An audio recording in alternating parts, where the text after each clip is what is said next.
Tema 18. La transición a la democracia. Introducción.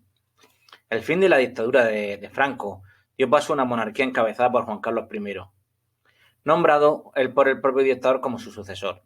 El nuevo rey se distancia de la herencia recibida e inicia su decidido camino hacia la apertura política.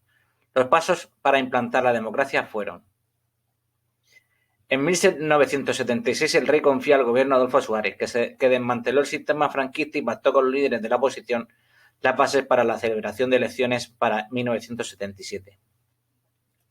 En 1977 se le convocan elecciones constituyentes donde pudieron participar todos los partidos políticos. En 1978 se aprueba la Constitución por las Cortes y en referéndum por los españoles, y entre otros aspectos reconoce el Estado de las Autonomías.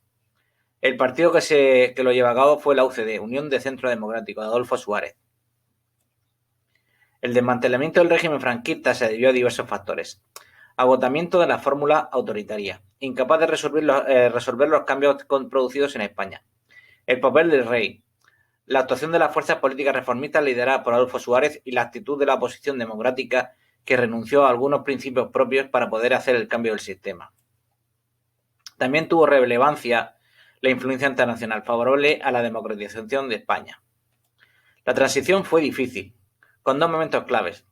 Por un lado, la legalización del Partido Comunista y el golpe de Estado del 23 de febrero del 81. Ambos fueron superados con éxito y la transición fue confirmada y terminada con el triunfo del PSOE en 1982. Desarrollo. El fin del régimen. El gobierno de Arias Navarro. La transición desde la dictadura a un sistema democrático fue compleja por la oposición de los seguidores del franquismo dentro de las instituciones del Estado, especialmente el ejército, la grave crisis económica, las reivindicaciones de los partidos políticos y los continuos atentados terroristas.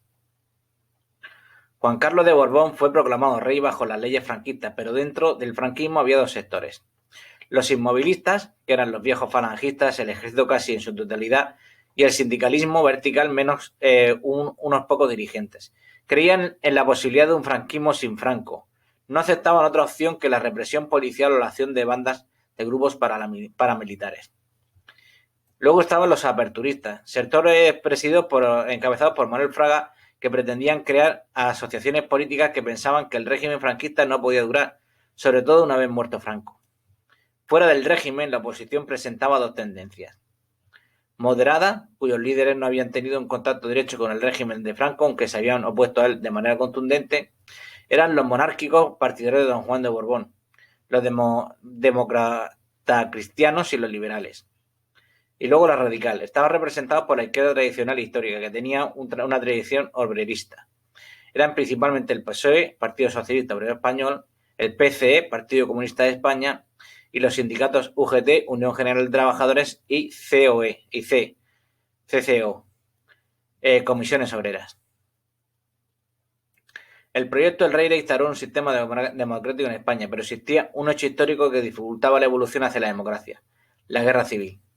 Tanto la extrema izquierda como la extrema derecha, con el apoyo del ejército, buscaban crear una acción violenta que paralizara todo el proceso. La solución pasaba por que la oposición controlara a sus seguidores para evitar que el ejército no interviniera para salvar el sistema franquista. En este difícil contexto, su primer gobierno estuvo presidido por Arias Navarro. Esto suponía el continuismo del franquismo. Arias no parecía persona adecuada para iniciar el proyecto de reformista por tratarse muy vinculado a la dictadura de Franco. La situación a solucionar por el gobierno fue muy difícil, debido a la agitación de la oposición en aumento, manifestaciones por la amnistía, tensiones en el País Vasco, ETA con apoyo popular, la huelga general de Vitoria en 1976 reprimida con dureza, 5 muertos y decenas de heridos. La falta de sintonía entre el rey y Arias Navarro provoca la dimisión de este. El gobierno de Adolfo Suárez. Tras su dimisión es elegido presidente del gobierno Adolfo Suárez. Procedía de las filas falangistas. Nadie creía que él fuera el hombre apropiado para traer la democracia a España. Nadie quería formar parte del nuevo gobierno, pero por eso casi todos eran políticos jóvenes y nuevos. Suárez reunía las condiciones para convencer a los políticos del sistema franquista en las Cortes para que desmantelaran el franquismo. De esta manera se respetaba la legalidad vigente, pues las Cortes franquistas pueden hacer los cambios, y se evitaba la intervención del ejército. El proyecto reformista era impreciso en muchos aspectos y dirigido desde la legalidad institucional heredada del franquismo y no desde la calle. Es decir, cambió a partir de las leyes vigentes y sin ruptura. Esto permitió que el establecimiento de un nuevo sistema democrático se hiciera sin traumas, valiéndose de los instrumentos de dicha legalidad, como eran las Cortes Españolas, que, el 18 de noviembre de 1976, aprobaron la Ley de la Reforma Política, inicio del proceso que culminaría con la Constitución de 1978. Esta ley sería aprobada por las Cortes y por los españoles en referéndum, para implantar la democracia. Entre los aspectos más reseñables de su articulado destaca la instauración por sufragio universal de unas Cortes compuestas por Congreso y Senado. También anunciaba unas futuras elecciones democráticas con el concurso de partidos políticos. Esta ley, aprobada por las Cortes franquistas, no concretaba cómo iba a ser el nuevo sistema político, pero eliminaba los obstáculos que ofrecía el régimen de Franco para instaurar un régimen democrático. La ley, debatida por las Cortes, que la aprobaron por gran mayoría y sometida a referéndum, con el 94% de aprobación popular, el siguiente paso fue convocar elecciones, pero necesitaba el apoyo de la oposición. Suárez se reunió con los líderes de los partidos para consensuar las reformas y la ley electoral. Una vez conseguido el apoyo del PSOE, la dificultad mayor para la continuación del proceso fue la legalización del PCE, prohibido y duramente perseguido durante el franquismo. Los defensores de la tradición eran conscientes de que no habría normalidad democrática sin la participación del PCE. Finalmente, una decisión personal de Suárez hizo que el partido quedara legalizado en abril de 1977. Durante este periodo se produce una reactivación del terrorismo. En el País Vasco hay una gran ebullición política. Pedían amnistía, Suárez la concedió, pero ETA seguía con atentados. También cabe destacar las actuaciones de otro grupo terrorista de extrema izquierda, el Grapo, bombas y secuestro de personalidades franquistas. También se desarrolló el terrorismo de extrema derecha, como los asesinatos de Atocha, abogados ligados al PCE. Todos hacen maniobras de provocación, pero Suárez consiguió que él y casi todos los líderes de la oposición publicaran un comunicado denunciando el terrorismo y apoyando a Suárez. Al final, se llegó a las elecciones de junio de 1977 para las constituyentes, convocatoria que elaborarán una constitución democrática. Se presentan 4 grandes fuerzas políticas: la UCD, Unión del Centro Democrático de Suárez, la coalición de centristas y de derechas democráticas como democristianos, liberales, socialdemócratas y el reformismo franquista. El PSOE, con Felipe González y Alfonso Guerra, se defendió como la opción del socialismo democrático y marxista. El PCE, de Santiago Carrillo y Dolores Ibarruri, se mantuvo como un bastión de la izquierda y de la lucha antifranquista. Y a la AP, o Alianza Popular de Manuel Fraga, como la derecha franquista. También hay una importante representación de partidos nacionalistas como el PNV, la CDC, Convergencia Democrática de Cataluña. Las ganó UCD, el PSOE se convirtió en la segunda fuerza política. Las Cortes con estos representantes empiezan a redactar la Constitución en un acuerdo de las fuerzas políticas. La Constitución de 1978. La nueva Constitución proclamaba que la soberanía nacional reside en el pueblo español. La forma política es la monarquía parlamentaria y establecía la separación e independencia de los 3 poderes. El legislativo, lo que es las Cortes, están formadas por 2 cámaras, Congreso de los Diputados y Senado, ambas elegidas por sufragio universal. Son depositarias de la soberanía nacional y elaboran las leyes. Ejecutivo. El gobierno dirige la política interior y exterior de España. Puede presentar proyectos de la ley y de las Cortes. Las Cortes, a su vez, controlan al Ejecutivo a través de la investidura del presidente de gobierno por los diputados y por mociones de censura. Constituido por jueces y magistrados para la administración de justicia. Por lo tanto, el protagonismo político corresponde al gobierno, juntamente con las Cortes Generales, formadas por el Congreso y el Senado, en los que el pueblo aparece representado por los partidos políticos que por primera vez figuran explícitamente en la Constitución.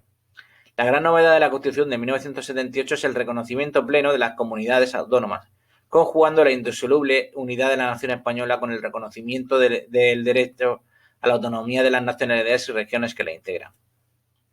Otros aspectos relevantes del texto constitucional son el reconocimiento de los derechos humanos y las libertades conforme a la Declaración Universal de los Derechos Humanos y la igualdad de todos los españoles ante la ley. También se establecía la aconfesionalidad del Estado, pero tenía en cuenta las creencias religiosas de la sociedad española de mayoría católica. También fijaba la libertad de enseñanza, de mercado y los derechos a la vida, la propiedad privada, a la educación y a la huelga. El referéndum para la ratificación del proyecto de Constitución fue de 1978. Tuvo lugar el 7 de diciembre del 78 y fue aprobada aprobada por el 87,78% de los votantes, que representaban al 58,89% del censo electoral. Los pactos de la Moncloa. Sin embargo, la transición política de la dictadura a la democracia tuvo lugar mientras se iniciaba una crisis económica internacional de una profundidad desconocida en Europa desde la Segunda Guerra Mundial. En una coyuntura dominada por la crisis del dólar, la OPEP, Organización de Países Exportadores del Petróleo, cuadriplicó el precio del petróleo, producto fundamental para las economías de los países desarrollados. La subida del precio del crudo desencadenó también en España una situación de extrema gravedad. Una fuerte crisis industrial agudizó la recesión. El paro aumentó a un ritmo anual muy elevado. Los errores en la lucha contra la crisis fueron considerables, sin duda por la prioridad otorgada a los problemas políticos. Hasta 4 años después del inicio de la recesión no se produjo un cambio significativo en la política económica. Los pactos de la Moncloa, firmados el 25 de octubre del 77 por los partidos parlamentarios y ratificados por el Congreso, constituyeron el primer gran conjunto de medidas para afrontar la crisis económica en España con un espíritu de consenso entre gobierno, oposición y sindicatos. Sus objetivos: reducir la inflación y poner en práctica el conjunto de reformas para repartir equitativamente las costes de la crisis. Se devaluó la peseta, se llegó al control del gasto público, se redujo el elevado gasto de energía, se sentaron las bases de una reforma tributaria y de la seguridad social. Con un retraso de casi un siglo, España se incorporó a la estructura tributaria de los países desarrollados de su entorno y así pudo dar los primeros pasos hacia la construcción del estado de bienestar. Conclusión. Junto a la oposición política, las movilizaciones populares, huelgas y manifestaciones encabezadas por fuerzas antifranquistas desarrollaron un papel relevante en las decisiones adoptadas por los gobernantes de la transición. Las movilizaciones tuvieron una doble vertiente, laboral y sindical y política, y reivindicaron la libertad, la amnistía y la autonomía de las llamadas nacionalidades históricas. En 1979 se celebraron nuevas elecciones. El triunfo de UCD no significó el inicio de un periodo de estabilidad, pues las dificultades aún eran enormes. Un relativo fracaso en las siguientes elecciones municipales evidenció la debilidad del partido y las divisiones internas. No se ponían de acuerdo en las reformas básicas de España, como la enseñanza, la ley de autonomía universitaria, la ley de incompatibilidad de cargos públicos, etc. Suárez fue más eficaz en el desmantelamiento del franquismo que en la edificación de la democracia. Nunca consiguió un liderazgo incontestable. En 1980 tuvo que someterse a una moción de censura. Desde entonces la parálisis gubernamental fue casi total, a lo que hay que añadir un aumento de la violencia. Hay amenaza de golpe de Estado que se materializó el 23 de febrero de 1981. Suárez dimitió y los golpistas se aprovecharon en esta circunstancia, asaltando el Congreso de los Diputados, hasta que el rey desautorizó a los sublevados. No hubo seguridad del fracaso del golpe de Estado. El nuevo gobierno de Galgo Sotelo, tras una breve trayectoria, entró en una fase agónica hasta que en agosto de 1982 se disolvieron las Cortes y se convocaron elecciones generales. En 1982 llegan al poder los socialistas de Felipe González y se da por terminada la transición. El nuevo sistema democrático está asegurado. Da igual que ganara la derecha como la izquierda, el sistema se mantiene. En 1996 vuelve a ganar la derecha con el Partido Popular de Aznar.